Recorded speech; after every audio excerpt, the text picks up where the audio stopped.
Do people wear headphones when they record videos like this? I feel like it's always really weird. I feel like you look weird with headphones on. Okay. Hey guys, welcome to a brand new video. It's definitely been a while. For those of you who care about my videos, I apologize for that. I've been out in the woods mastering my craft with an ancient wizard of videography and Twitch-related tips.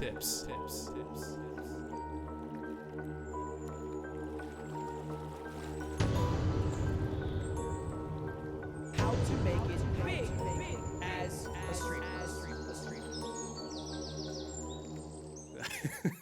I haven't been doing that. Hopefully, the vast majority of you haven't seen my channel before, so you don't care where I've been anyway. Regardless, let's get started. Okay, so in today's video, I want to talk to you guys about some of the things that you can do to take control of your growth on Twitch. Because as we all know, or perhaps we don't all know, Twitch is a terrible platform for growth. It is the worst. And I feel like a lot of people just kind of go live on Twitch and hope for the best and hope that they grow and hope that people stop by and then give up or don't quite reach their goals and become really upset about it or disheartened. And I'm here to tell you it's because you're looking at it all wrong. And in today's video, we're going to go over a couple of the things that you can do to take control of your growth and actually have an impact on it, you know, and actually start achieving those goals that you set out for yourself. So just before we get into it in typical YouTuber fashion, what I'm going to say right now is if you do watch this video all the way through and if you find it interesting or informative, please drop a like because it will help other people find this video. And if they're looking for the same tips and you thought it was good, then they might think so also. So let's all help each other. That's what I'm saying. It's going to take a while for me to get good at recording these videos, but we'll get there, Okay, so now that we've got the typical intro YouTuber crap out of the way, let's get straight into the first of the three things that I want to talk to you guys about today, and that is setting goals for yourself. By the way, this first one is inspired heavily by Ludwig and his not so recent / semi-recent video on how to grow on Twitch, and I wholeheartedly agree with everything he says. I'm going to link that video in the description so you can check it out. It's about an hour long, but I highly recommend you watch it.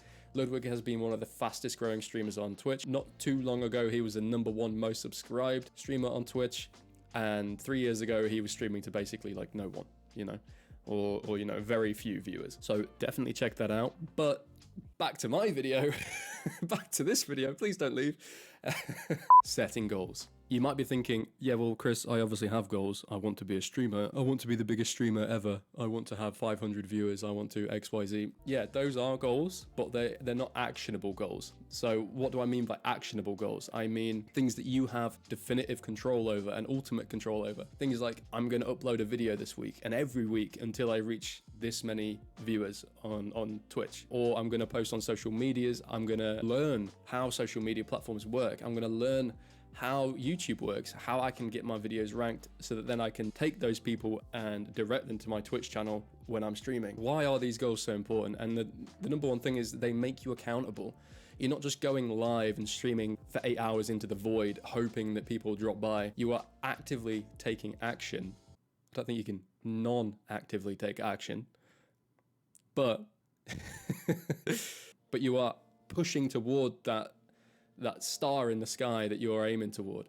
Like it's okay to say I want to be a big streamer, but how big? How are you going to get there? How are you going to make sure that people come by your stream so that you're not just sitting at the bottom of the game directory that you play hoping that people come by? Another really important thing when it comes to goals is setting a time frame. So where do you want to be in a year? Okay, then this is where your goals can get a little bit vague. You know, you can set goals like I want to have 100 average viewers in a year. So then what you do is you work backwards from that goal and you think, okay, what are the actions I can take to have the best chance of reaching that? And the answer is not streaming for 8 hours into nothingness. It is taking action on other platforms where you can grow and direct your audience back to Twitch. The number one thing to take away from this is to focus on tangible goals that you can control, such as being punctual or reliable, sticking to your schedule, uploading videos to other platforms, creating a TikTok account. I know so many of you are cringing at that thought, especially if you're the sort of age that I am.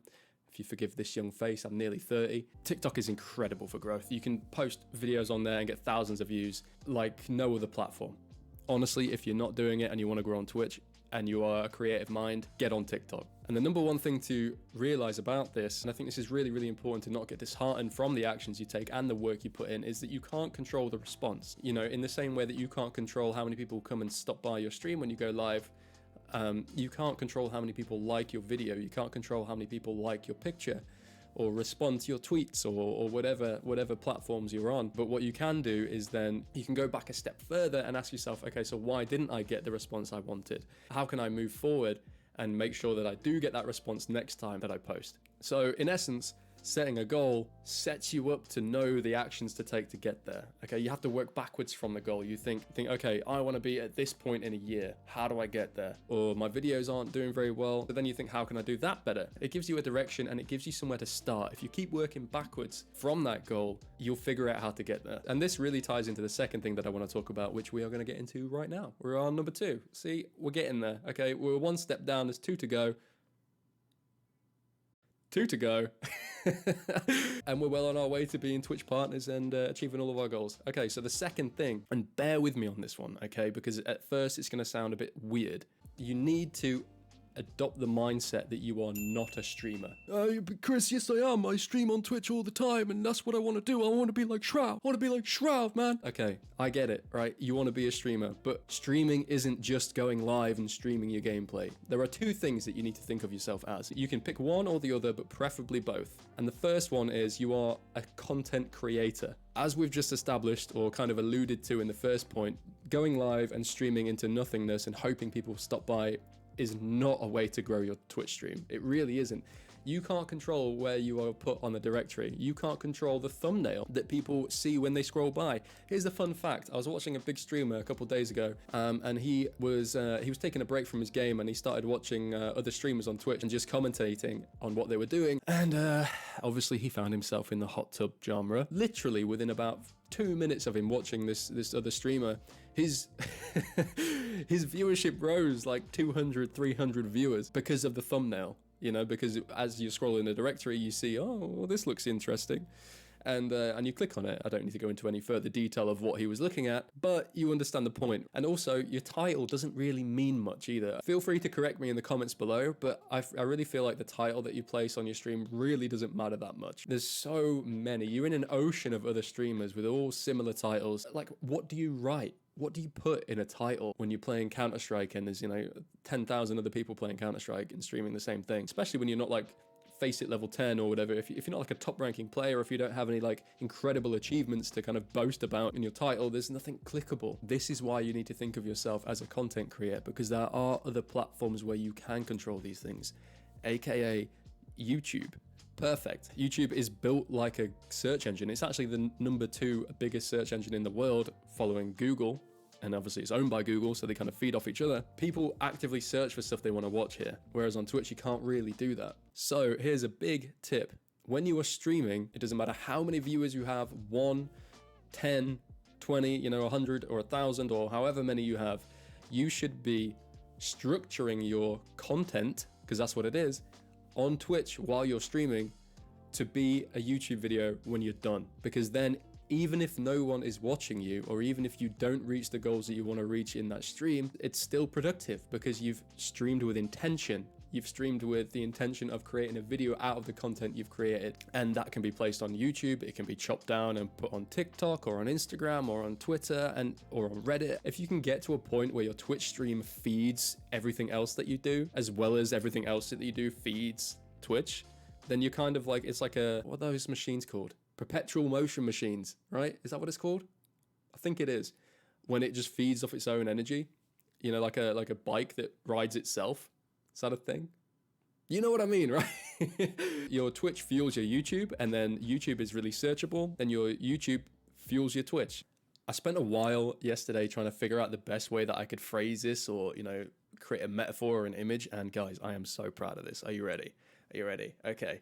So imagine that you are standing on top of a big hill, right? And it's snowy, and you are standing at the top of the hill, and you've got a little snowball in your hand. You've got a little snowball, and the snowball is your channel, and the hill is Twitch, and all the snow on the ground and falling from the sky and on the hill are people. Okay, and these are potential viewers. Essentially, what you're doing when you go live without putting effort into any of the platforms is you are just holding your snowball out and hoping that snowflakes fall on it before you throw it down the hill. And this is where the terminology snowball effect comes from, right? Because the bigger the snowball, the faster it falls down the hill. And that is the perfect metaphor for Twitch, because the bigger you are, the more viewers you get. So the more you grow, because you're at the top of the directory, and the faster your snowball gets bigger and bigger and bigger, and then it rolls faster.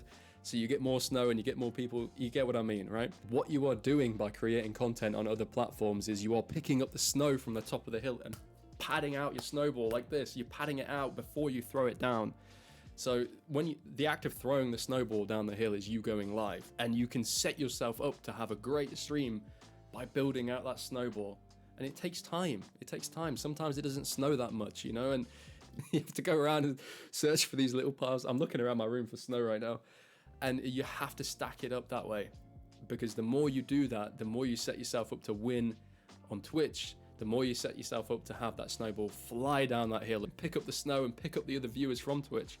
You have to set yourself up to win, and this is the best way to do it. And the second thing that you need to consider yourself as, or the other thing you need to consider yourself as, but like I said, preferably both of these things, is an entertainer. You are not a streamer, you are an entertainer, okay? Streaming is easy. You just click go, and you sit there and you play your games, you react to the chat, you know, when someone comes in and says hello, you have a conversation with them.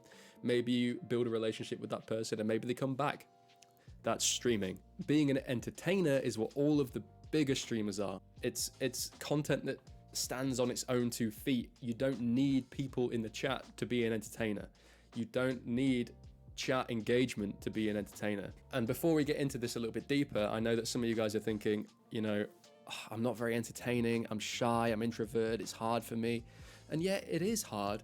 And yes, you might be shy or introverted, but I'm telling you that you can do it, okay? In your hometown or at your school, you might not have had that many friends, or you might be the shy one. But that's only because you were a victim of circumstance. These are the people that are born around you. You know, you can't help that. But the internet can connect you with people that do resonate with what you have to say. And I promise to you that there is people out there that would find you interesting or find you fun. And that's the great thing about it. That's the great thing about Twitch and about creating content on the internet, is that it's like waving a flag saying like, this is what I'm about. Are you about it too? And you allow people to find you. So I want you to get rid of those negative thoughts. Obviously, if you deal with anxiety and things like that, it's not as easy as that, but just know that it is possible. It is possible. Okay, moving on, moving past that. As I already kind of alluded to, you just going live and sitting there waiting for people to come into your chat so that you can talk to them, that's not being an entertainer. Look at the biggest streamers on Twitch. Look at somebody like Asmongold, right? He's huge. He barely reads anybody's messages in chat, you know, like sometimes he does, yeah, but that's like the 0.1% of messages he gets to catch as it's flying by, because it's so fast. And it sucks, right? It sucks to type something in a chat and have it not be read. But do you leave his stream because he doesn't read what you say? No. Or at least the vast majority of people don't. That's why he's got so many viewers all the time. So you see, he is entertaining on his own. He doesn't need to interact with the chat. It's kind of like, imagine that you are a stand-up comedian, right? You want to put up a show, but you don't tell anybody about it because you've not uploaded anywhere, you've not posted on Twitter, you've not grown an audience. So nobody knows about it. You're just standing in the middle of this field with a sign saying, I'm a comedian, this is my show. And you just wait for people to walk by before you start saying anything. No one's going to stop. You know, no one is going to stop and wait for you to think of something funny to say about them. And when that one rare person does stop by and says, what are you doing? You know, what's going on here? And you say, oh, I'm doing a comedy show. And then you do get that interaction. It kind of comes off as like, because you don't want them to leave, right?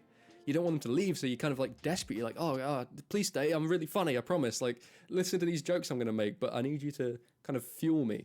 What needs to happen is you need to be standing on your little pedestal in that field with content you've prepared. You need to just be there shouting it, being funny. It's the same when you go live on Twitch. You need to stream with intention. And when you have an idea and a plan of action when you go live, it doesn't matter how many viewers you have. It doesn't matter if you have none or 10 or 100, however many you have, because it's gonna happen anyway. You've set a path and you're walking down it. And the fantastic thing about this is that this perfectly lines up with the first point, because if you stream with intention and if you have a plan, then that it's already content on its own and you can upload that to YouTube. So you need to take those two things that we just covered, put them into a ball and eat it and become that person. You need to become that entertainer, that content creator. Right, and the third and final thing that I want to talk about is, and this goes with everything in life, honestly. If you want to grow in life or in relationships or with anything, and especially with Twitch, you need to give more value than you receive. And the best way to explain this and to understand this is by thinking about what you want from Twitch. Okay, so what do you want?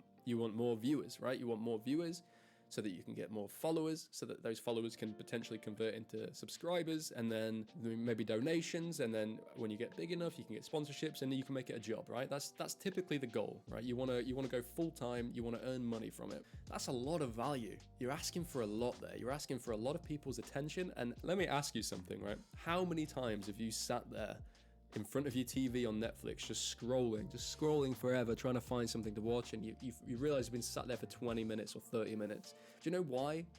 It's because your time is so valuable to you that you don't want to risk watching something bad. So you sit there and you scroll forever trying to find that perfect thing. So what you're asking people for is the thing that they hold most valuable in life. It's their time, right? So how do you get somebody's time? How do you get someone to commit time to you? You have to give them something worthy of that time, and that is entertainment or the content that they're looking for. And just quickly, I feel like one of the biggest things that people do wrong when they're trying to grow their stream, when they're small, one of the biggest things that people do wrong is the value that they give is them as a person, right? As a friend, or as like some sort of relationship with everybody in chat. You can't stretch yourself that thin. Like, there's only so much of yourself that you can give. I feel like this is like the biggest mistake that streamers make, and it's probably the largest cause for hitting a glass ceiling, right? And not growing anymore. You can't give 100 people your attention. You can give maybe like 10, 20, you know, you can remember names, you can remember what they've been doing that week. You can grow to a certain point by being interested, and I think that's probably what you should do when you're small, is invest in the people that come in. Make them feel special, because they are. They're the pioneers of your channel. Those are the first people investing their time into you, so you should do the same to them, right? But you get to a point where you can't do that anymore. So you get to like 30, 40, 50 viewers, depending on how much of a social butterfly you are, and then you can't give that to everybody else that comes in. You need to think of other ways you can provide value, and that ties into the other two things we've said: by being entertaining, by creating content, by having intention when you stream. A good way to point out how this doesn't work at a large scale is, have you ever been to a music concert or a gig or like a festival or a show, a theater production or whatever, right, where you're sitting in the audience? Is it less valuable because he's not singing directly to you, because the actors aren't looking directly at you in the crowd? Is it less valuable because they don't know your name? Of course it isn't. You're there for the music. You're there for what they are creating. You're there for the content that is being created in that environment. That is exactly what you need to try to create in your stream. People come there for you, yes, but not because of what you give specifically to them, but because of what you provide in general. So the hard truth is, you cannot extract more value from your stream than you are giving to everybody else. And you need to figure out ways that you can do that are scalable. So that just about covers everything I wanted to talk about today. Just quickly, let's go over it. First one, set yourself some goals, tangible goals, things that you can control and you can take action on. Number two, stop thinking of yourself as a streamer. You are an entertainer, you are a content creator.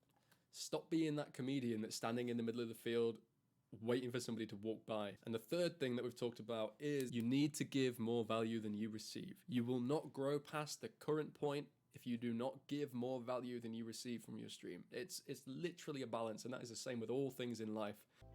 That's it, guys. That's it. First video back. We're done. What do you guys think of the lights? What do you guys think of this little studio setup I've got going on here? I quite like it. If you've made it all the way to the end, thank you so much for watching. I really, really appreciate it. If you are not already, please hit the subscribe button, because I will be posting more videos like this. Once again, thank you so much for watching, and I hope you found this valuable. Happy streaming. Peace, guys. Until the next one.